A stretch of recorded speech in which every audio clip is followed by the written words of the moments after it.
Compounding may be the most powerful force shaping ordinary life, and most people completely misunderstand it. They think compounding only belongs to rich investors. It does not. Compounding is why two people with the same salary, the same job, and the same background can live completely different lives 10 years later. It quietly multiplies money, skill, trust, health, and regret.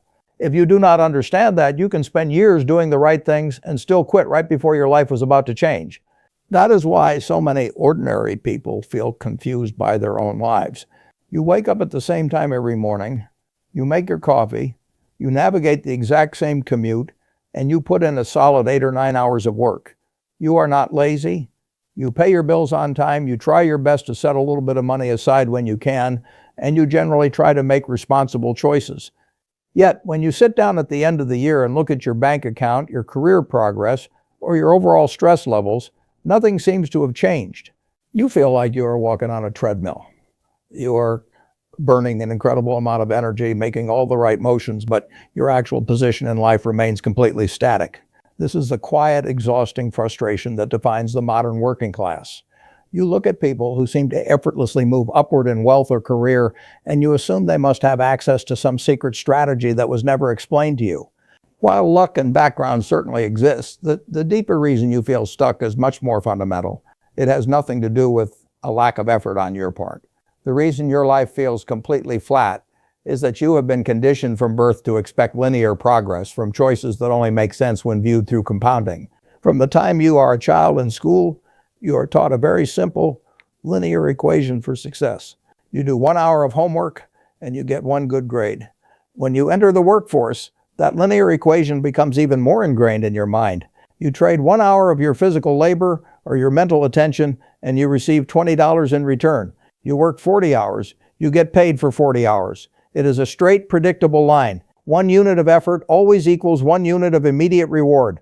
Because this linear transaction is how you survive your daily life, you naturally assume that building wealth, achieving financial freedom, or completely changing your life trajectory works the exact same way. You assume that if you just work twice as hard, you will become twice as wealthy. You believe that progress should be visible, measurable, and immediate every single day. But true wealth, whether it is financial wealth, career leverage, or deep personal stability, does not operate on a linear timeline. The most powerful force in economics, and arguably in human behavior, is compounding. Some of the greatest fortunes in history were built not through a magical ability to predict the future, but through the simple, unstoppable math of compounding over a very long period of time. Most ordinary people hear the word compounding and immediately tune out. They assume it is a dry mathematical concept that only applies to Wall Street bankers, index funds, or billionaires sitting on massive stock portfolios. They think that because they only have a few $100s in their savings account, the concept of compounding does not apply to their ordinary lives. This is a tragic misunderstanding. Compounding is not just a financial formula. It is a quiet force that shapes far more than an investment account. It influences your money, but it also influences your daily habits, your physical health, your professional skills, and your reputation in the marketplace. Every decision you make is either compounding for you or it is compounding against you. The tragedy of the ordinary worker is that they are entirely blind to this force because they expect linear, immediate rewards. They get incredibly frustrated when they do not see instant results from their good decisions. They start a new habit, save a little money, or learn a new skill, but when their life does not magically transform in 3 months, they quit. They reset their progress back to zero, completely unaware that they stopped just moments before the compounding curve was about to tilt upward. Today, we are going to look at how compounding actually works in the reality of an ordinary life. We are going to strip away the complex investing jargon and look at how this invisible force shapes your bank account, your earning power, your relationships, and your daily stress. We will explore why surviving the incredibly boring, invisible early stages of a good habit is the single greatest filter for success. By the end of this, you will understand that you do not need to make massive, heroic leaps to escape the financial maze. You only need to align your ordinary daily actions with the quiet, unstoppable math of compounding and finally let time do the heavy lifting. To understand why compounding is so universally misunderstood by the working class, you have to look at the geometry of a compounding curve. If you map it out on a piece of paper, it does not look like a staircase going steadily upward. For a very long time, the line is almost completely flat. It hovers just above zero, moving horizontally for months, years, or even decades before it finally begins to bend violently upward. This long, flat, horizontal stretch is what destroys ordinary people. I call it the valley of disappointment. It is the invisible phase of compounding, where your effort is high, your discipline is consistent, but your visible, tangible results are absolutely zero. Because the modern world has destroyed our attention spans and addicted us to immediate gratification, surviving this flat line has become the hardest thing a human being can do. Imagine a highly realistic scenario. You decide that you are finally going to get your financial life in order. You cut up your credit cards, you stop eating out at restaurants, and you commit to saving $200 every single month from your paycheck. For an ordinary worker, finding an extra $200 a month requires real, painful sacrifice. You are saying no to your friends, you are wearing older clothes, and you are feeling the pinch of deprivation every single day. You do this faithfully for an entire year, 12 months of grinding discipline. At the end of the year, you look at your savings account, and you have $2,400. Maybe if you put it in a high-yield account, you earned an extra $100 in interest. You look at that number, and a crushing sense of defeat washes over you. You spent an entire year restricting your life, and the reward is a sum of money that barely covers a single major emergency. Then reality strikes. Your car's transmission fails, or you get an unexpected medical bill for $2,000. You write the check, and suddenly your account is right back to zero. In that exact moment, the valley of disappointment whispers a very convincing lie into your ear. It tells you that saving money is a scam. It tells you that the system is rigged, that your sacrifices were completely meaningless, and that you might as well just spend your next paycheck on something fun because you are never going to get ahead anyway. You conclude that the habit failed you, so you quit. You go back to living paycheck to paycheck, completely unaware of the mathematical reality of what just happened. The math of compounding dictates that the early stages are always invisible. When a snowball starts rolling down a hill, it is the size of a golf ball. When it completes its first revolution, it only picks up a few tiny flakes of snow. It looks exactly the same. It can roll over and over again, and to the naked eye, nothing is happening. But it is storing potential energy. It is building the surface area required to eventually pick up massive sheets of snow with a single turn. When your $2,000 was wiped out by a car repair, your financial compounding was temporarily interrupted, but the compounding of your behavior was not. The discipline it took to save that money was actively reshaping your identity. But because ordinary people only measure success by the final, immediate, visible number, they abandon the behavior entirely when they face a setback. This exact same dynamic plays out in every other area of human self-improvement. Think about physical health. You decide to get in shape. You wake up at 5 in the morning, you go for a run in the cold, and you eat a salad instead of a burger. You do this for 20 straight days. On day 21, you look in the mirror and you look exactly the same. You step on the scale and the needle has not moved a single inch. The lack of visible progress feels like a personal insult. Your brain concludes that the running is not working, so you turn off your alarm clock and go back to sleep. You quit because you expected linear results. You expected 20 days of effort to equal 20 days of visible physical transformation. But biological compounding does not work that way. Inside your body, invisible changes were occurring. Your cardiovascular system was building new capillaries, your metabolism was slowly shifting, and your bones were becoming denser. The foundation for massive exponential change was being laid silently in the dark. But because you could not see it on the surface, you destroyed the foundation before it could ever support a new structure. The wealthy, the successful, and the highly skilled understand that the flat line is not a period of failure. They know that the valley of disappointment is simply the toll you have to pay to access the exponential curve later on. They do not need a daily pat on the back, and they do not need to see immediate fireworks to know that they are heading in the right direction. If you want to change your ordinary life, you have to fundamentally change your relationship with boredom and delayed gratification. You must accept that the most profound transformations in your wealth, your health, and your career will spend years disguised as a lack of progress. You have to stop trusting your eyes in the short term and start trusting the mathematics of compounding in the long term. When we talk about the compounding of money, most people immediately picture a legendary investor letting a fortune grow for decades until the numbers become almost absurd. Because the scale feels so distant, ordinary working people struggle to see how this math applies to their own lives. They look at their small paycheck and think, if I only have $1,000 to invest, compounding it at 8% a year will only make me $80. That does not change my life. Why should I even care? This is a fundamental misunderstanding of what financial compounding actually does for the working class. For the ordinary person making $50,000 a year, the early stages of compounding are not about becoming a billionaire. They are about buying something far more valuable in the short term: margin. Margin is the breathing room between your current circumstances and absolute disaster. It is the distance between you and panic.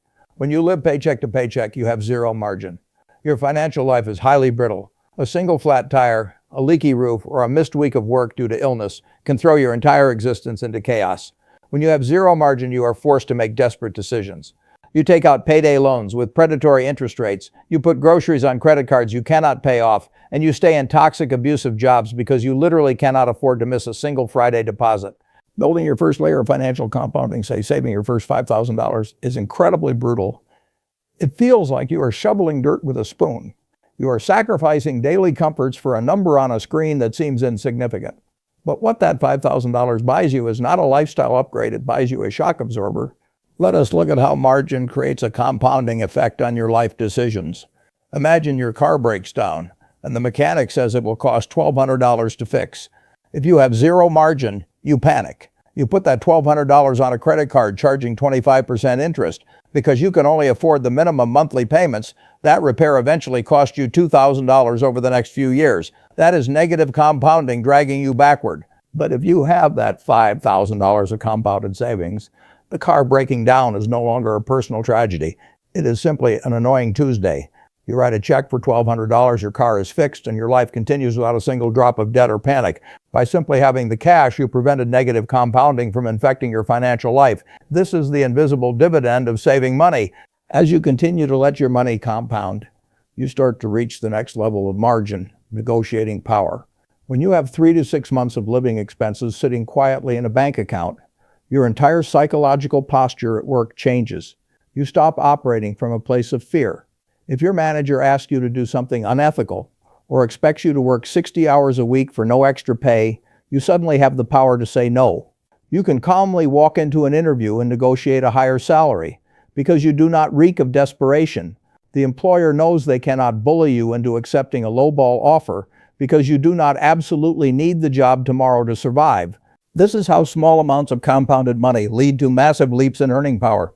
The money itself might only be earning a small percentage of interest, but the psychological confidence that money provides allows you to negotiate a 20% increase in your salary. The margin bought you the leverage to compound your primary income. Eventually, if you simply refuse to interrupt the process, the math crosses a magical threshold. You reach a point where your money starts making its own money, independent of your physical labor. You wake up on a Saturday morning, you drink your coffee, you play with your children, and you realize that your investment portfolio generated more wealth that day than you could have made working an 8-hour shift. Your dollars have become your employees. They do not need sleep, they do not take vacations, and they do not complain. They work 24 hours a day, 7 days a week, executing a relentless mathematical expansion. But to reach that point of ultimate freedom, you must first survive the brutal phase of building margin.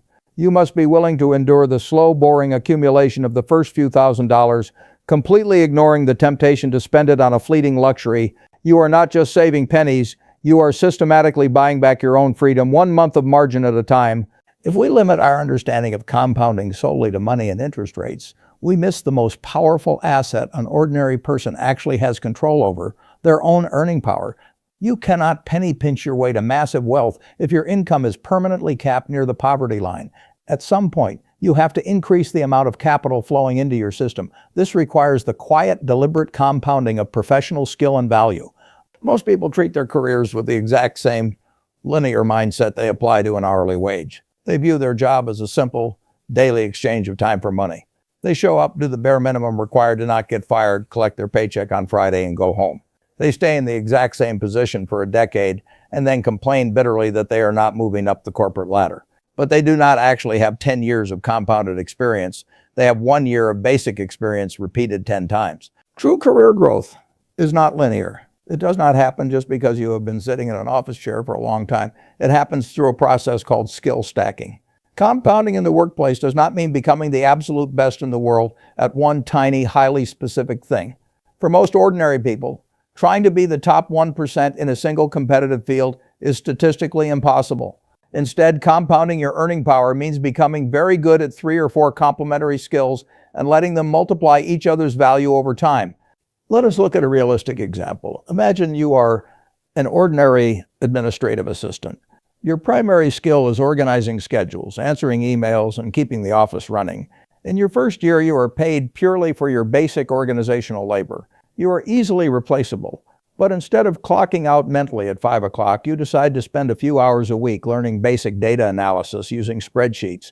When you are in the flat phase of building a new skill, it is incredibly demoralizing. You might spend 6 months struggling with formulas, and your paycheck does not change by a single penny. Your boss might not even notice. This is the exact moment most people quit. They say, "Why am I doing this extra work for free?" But they do not realize that compounding requires a long runway. You are not working for free. You are quietly stockpiling leverage. It takes you an entire year to get comfortable with the data. Now you have 2 skills, organization and data analysis. The combination of those 2 makes you vastly more valuable than a standard assistant. You can not only schedule the quarterly meetings, but you can interpret the sales reports for those meetings. A year later, you decide to take a course on public speaking and professional communication. It is terrifying, and you feel incredibly awkward, but you push through the valley of disappointment. Now look at what you have stacked: organization, data analysis, and the ability to confidently present that data in front of executives. Individually, none of these skills require a genius-level IQ, but compounded together over a few years, they transform you from a replaceable hourly worker into an irreplaceable operations manager. Your salary does not just increase by a standard 3% for inflation. It jumps by 50% because you have crossed an invisible threshold of value. The skills compounded upon each other to create a unique, highly paid profile. This is exactly where the tragedy of impatience strikes the working class again. Many people destroy their own professional compounding by constantly resetting their trajectory. Because they feel bored or frustrated in the flat phase of learning a job, they job hop purely for a microscopic increase in pay. They leave a solid company where they were slowly building relationships, understanding the internal politics, and mastering a complex system just to make $1 more an hour at a completely different job across town. When you constantly switch industries, completely change your career path every 2 years, or abandon a trade halfway through your apprenticeship because it gets difficult, you are effectively liquidating your compounded experience. You are forcing yourself to start over as a beginner, completely stripping away the leverage of deep knowledge. You never stay in one place long enough to transition from the person who is told what to do to the person who is paid for their judgment. The highest paid people in society are not paid for the physical hours they work. They are paid for their judgment. A master mechanic can listen to a failing engine for 10 seconds, know exactly which internal part is broken, and fix it in 5 minutes. The customer is not paying for 5 minutes of physical labor. They are paying for the 10 years of compounded invisible failure, repetition, and hyper-focused learning that allowed the mechanic to diagnose the problem instantly. If you want to escape the trap of selling your physical time for a flat hourly wage, you must approach your career as an investment portfolio. You have to ask yourself, are the daily tasks I am doing adding a new durable layer of skill to my foundation? Am I staying in this field long enough to actually let my expertise multiply? You have to resist the overwhelming urge to constantly jump ship at the first sign of boredom or a tiny pay bump. Find an industry that has room to grow, start building your stack of skills, and have the patience to let your accumulated competence become so undeniable that the market is forced to pay you for your judgment rather than your time. When we think about building a stable life, our minds naturally focus on the things we can count or measure. We look at the dollars in our bank account, the title on our resume, or the specific technical skills we have acquired. But there is another form of capital that is completely invisible, and yet arguably the single most powerful compound asset a human being can possess. This asset is your reputation and the trust you build with the people around you. There is an old rule in business that it can take 20 years to build a reputation and 5 minutes to destroy it. But what does that actually mean for an ordinary worker?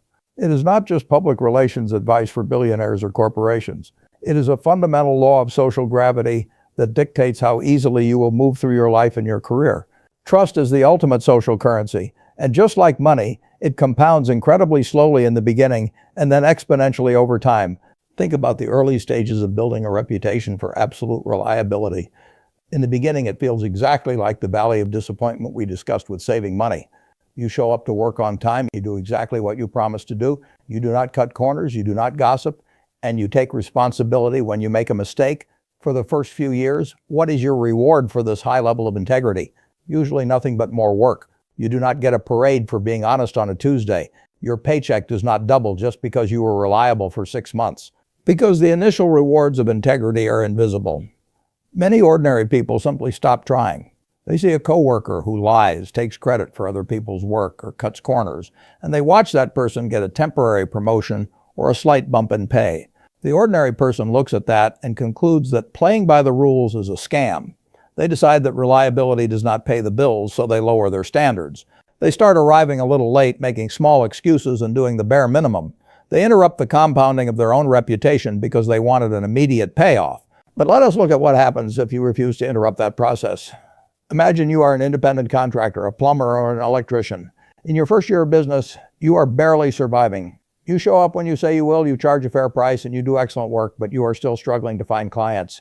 You are in the flat phase of the compounding curve. However, every time you treat a customer with absolute honesty, you are depositing a tiny amount of trust into a compounding account.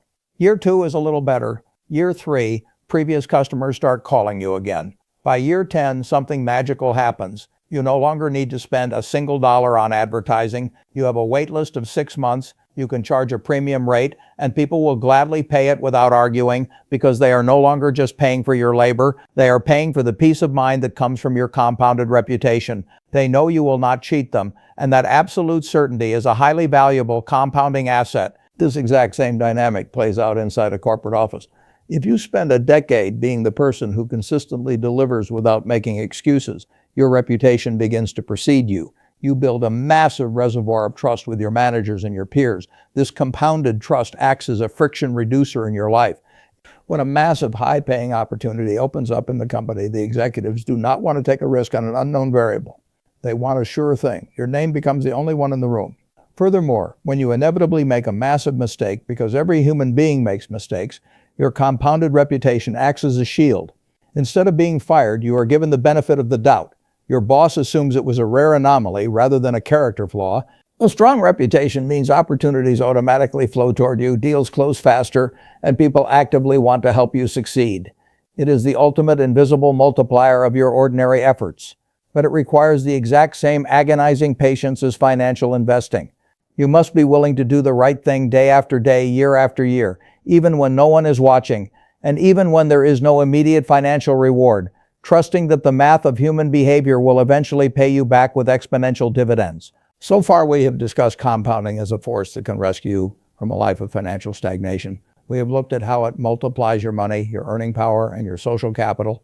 But there is a terrifying reality about compounding that most people fail to respect. Compounding is completely amoral. It has no conscience. It does not care if it is building your life up or tearing your life down to the foundation. It is a blind mathematical force, and it will multiply your bad habits just as ruthlessly and efficiently as it multiplies your good ones. We must confront the dark side of this equation, negative compounding. The danger of negative compounding is exactly the same as the danger of positive compounding. In the early stages, the consequences are almost entirely invisible. Because a small bad decision does not ruin your life immediately, you are tricked into believing that the decision has no cost at all. You are lulled into a false sense of security, entirely unaware that a massive avalanche is slowly gathering momentum just out of sight. The most obvious, brutal example of negative compounding is high-interest consumer debt. When you put a $2,000 vacation or a new television on a credit card charging 25% interest, and you only make the minimum monthly payments, you have effectively hired the most powerful force in the universe to work against you. You go to sleep and your debt grows. You take a sick day and your debt grows. You have created a machine that extracts wealth from your future physical labor and transfers it directly to a bank, regardless of how hard you work. You become a prisoner to your own past consumption. You will eventually spend $6,000 to pay off a $2,000 purchase. The math works identically to a long-term investment, except you are the one funding the exponential curve for someone else. But negative compounding extends far beyond your credit card statement. It is the silent killer of ordinary human potential, particularly when it comes to physical health. Imagine a 30-year-old worker who is stressed and exhausted. To cope, they start eating heavily processed fast food, skipping the gym, and sleeping only 5 hours a night. If you eat a terrible meal and skip a night of sleep, you do not drop dead the next morning. You wake up, you feel a little sluggish, but you go to work and function perfectly fine.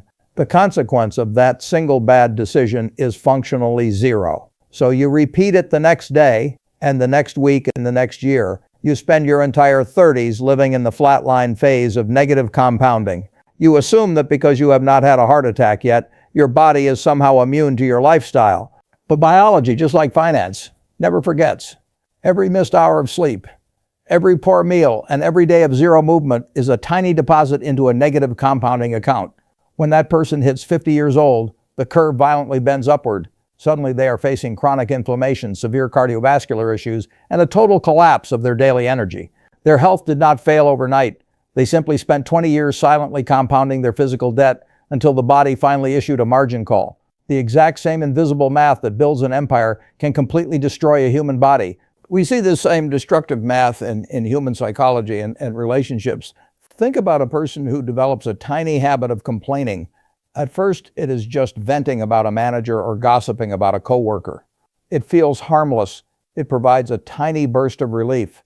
But slowly, over 5 or 10 years, that habit of complaining compounds into a deeply cynical, toxic personality. Every time they face a challenge, their brain defaults to playing the victim. Eventually, their friends stop calling them. Their spouse slowly emotionally detaches. Their employer quietly removes them from leadership opportunities because their attitude drains the energy of the entire room. They end up isolated, bitter, and angry at the world, completely unaware that their isolation is the compound interest of 10,000 tiny negative conversations they chose to participate in over a decade. If you want to survive the modern world, you must develop a healthy, profound fear of negative compounding. You have to realize that there are no neutral actions in your life. The universe does not pause. You are either making choices that will eventually lift you up, or you are making choices that are slowly, silently digging a hole that you will eventually be unable to climb out of. The lack of an immediate, painful punishment for a bad habit is not a lucky break, it is a trap. You must respect the math, and you must